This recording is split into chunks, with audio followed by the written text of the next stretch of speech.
Énergie, à Monaco et Menton. Écoute Énergie en même temps, je passe. 99.8. Manu dans le 6-9, 6h, 9h30, tous les matins sur Énergie. Il est 9h01, bon réveil.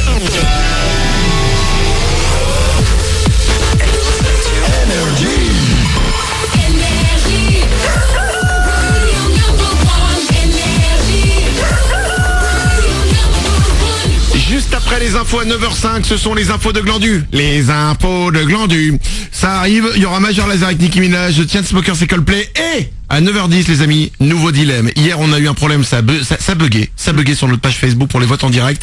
On le refait aujourd'hui avec un nouveau dilemme. Voici les infos.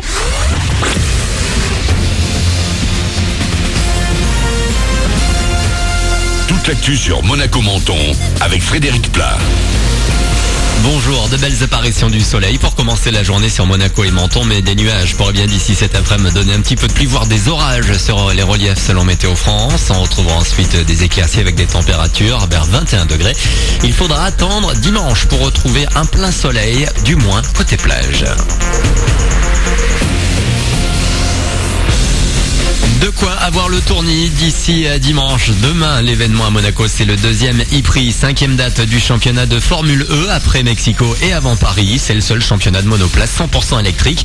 L'idée, c'est de promouvoir les technologies de mobilité propres chères au prince Albert II. Vous savez combien je suis attaché à la mobilité propre et à tout ce qui peut favoriser et faire la promotion, non seulement des véhicules électriques, mais des énergies propres, des énergies renouvelables. Et donc je crois que ça serait un formidable, c'est déjà un formidable symbole, ça serait encore un symbole encore plus fort s'il y a des victoires au bout.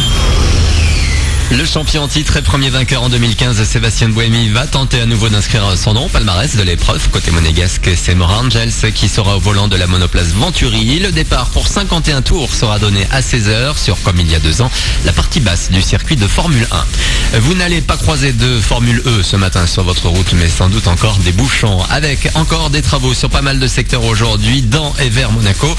Les travaux d'enrobé se poursuivent depuis 9h ce matin entre le rond-point Saint-Martin et le Cap Martin et l'avenue Silvio de Montléon vers Menton. Il devrait être terminé avant la fin de la journée. Hier, de gros bouchons ont été créés à l'entrée ouest de Monaco suite à la découverte d'une valise suspecte en bas des escaliers qui relie l'avenue de Fontvieille au boulevard Charles III. Le temps d'intervention des démineurs qui l'ont découvert vide, il y a eu une succession de petits accidents sans gravité qui ont également occasionné de gros ralentissements. De nombreux automobilistes et motards se sont laissés surprendre par l'abaissement d'une barrière bloquant l'accès au secteur. Chaque année, ils sont des milliers à profiter d'une journée ensoleillée grâce au secours populaire. Les oubliés des vacances ont besoin de vous pour financer leur prochaine opération cet été. L'association vient de lancer une grande collecte par SMS. Vous pouvez faire un don de 2 à 10 euros en envoyant un SMS au 9 22 22. Tout le détail sur secourspopulaire.fr. Ils ont tout donné et ça s'est joué à rien. L'OL a dit adieu à la Ligue Europa hier soir en demi-finale retour. Malgré leur victoire 3-1 face à l'Ajax Amsterdam, ils n'ont pas pu rattraper le retard accumulé au match aller. La finale opposera les Hollandais de Paul Pogba à Manchester United le 24 mai. En Ligue 1, pas de match ce soir. Toutes les équipes ont rendez-vous dimanche pour l'avant-dernière journée. La SM est à pas grand-chose du titre de champion. D'ailleurs, si les Rouges et Blancs l'emportent dimanche soir face à Lille et que dans le même temps Paris fait un faux pas à Saint-Etienne, la Ligue de foot pourrait bien leur remettre directement le trophée. Voilà pour votre actu. Bonne journée, bon week-end.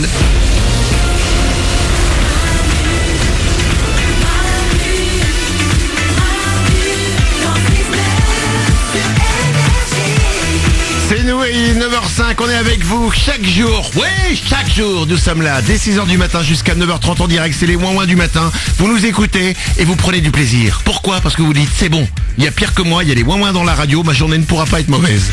Les ouin-ouin, c'est qui ? C'est Oriane. Oui. C'est Nico du Web. Et bonjour. C'est Glandu. Salut. Il y a Blanche-Neige au standard. Bonjour. N'hésitez pas à venir avec nous, il suffit de nous appeler 0870 42 48, il y a les réseaux sociaux aussi, facebook.com/Manu dans le 6-9 et Twitter, vous mettez le hashtag Manu dans le 6-9 et pendant toutes les émissions, on lit vos messages qui arrivent. On va s'écouter Major Lazer et Nicki Minaj, mais avant ça, comme désormais chaque matin à 9h05, ce sont les infos de Glandu. Les infos de Glandu sont ces petites infos qui ne révolutionnent pas le monde, qui sont un petit peu inutiles, qu'on risque d'avoir oublié déjà dans 30 secondes, mais quand tu nous les dis, on a envie de te serrer dans les bras et de te faire des hugs. Ok. Fais-moi rêver, fais-nous rêver, le monde attend les infos de Glandu. Et une info sur la pâte à modeler pour commencer. Génial. Puisqu'à l'origine, c'était pas un jouet du tout, la pâte à modeler. En fait, c'était un produit qui servait à nettoyer le papier peint. Ah, Ouais, c'était un mec, il avait créé ça en 1956. Son entreprise, elle allait faire faillite. Il crée un truc pour nettoyer le papier peint. Et sa sœur, qui était institutrice, elle trouve ça rigolo et elle le donne à ses élèves. Et là, ses élèves, ils commencent à jouer avec. C'était pas du tout dangereux, hein. C'était Ah oui. farine, eau. c'est-à-dire que l'institutrice, ça se trouve, le truc était toxique. Oh, attends, c'est rigolo, ça s'appelle comment? De l'amiante. Oh, regarde, je vais faire jouer les enfants avec. Non, c'était pas dangereux. Du coup, les enfants jouaient avec et après, ils l'ont commercialisé et ça a fait fureur. Elle s'appelait Play-Doh, l'entreprise. Waouh, mais elle existe toujours, l'entreprise Play-Doh. Play-Doh, ça veut dire pâte à modeler en anglais, en fait, Play-Doh. Putain, le coup de cul du mec, quoi. C'est ouf, hein? C'est génial. Ouais, bah voilà. Ah, bravo, tu nous as appris un truc. Info un peu historique en même temps. Hein, je sais pas, j'ai déjà oublié ce que tu nous as appris là. Autre chose? Ouais, en France, 12 146 femmes, chose du 45. Wow. Elles ont des très grands pieds. C'est con, tu sais quoi, j'ai cru qu'aujourd'hui ça allait être vraiment intéressant. Parce que la pâte à modeler avait démarré très fort. Et là, c'est beaucoup en fait, pourquoi ce chiffre? Ouais, c'est énorme, il y a une asso en fait, c'est l'association des grands et des grandes, elle s'appelle Altitude, et elle répertorie tous les gens qui ont des grands pieds. Et tous les grands en général, puisqu'ils font la nuit des grands, où il y a que les garçons de plus d'1m90 et les femmes de plus d'1m80 qui peuvent aller à la nuit des grands. C'est rigolo. On s'est rencontrés.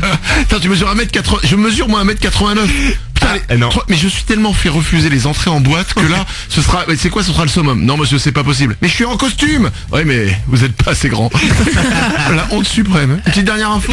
Ouais, une dernière, en Allemagne, dans la région de Thuringe, on peut donner son nom à un nid de poule. Les nids de poule sur la route. C'est les trous là dans les Ouais, routes. exactement, il faut payer 50 € pour donner son nom à un nid de poule. Mais quel intérêt? Et ben en fait c'est la mairie qui a trouvé cette astuce pour enflouer ses caisses. Et en fait c'est une petite fierté, et quand ils réparent la route, c'est-à-dire quand ils comblent le nid de poule, Ouais. et ben ils mettent une petite plaque commémorative avec ton nom ici. Ce nid de poule a été réparé grâce à... Exactement.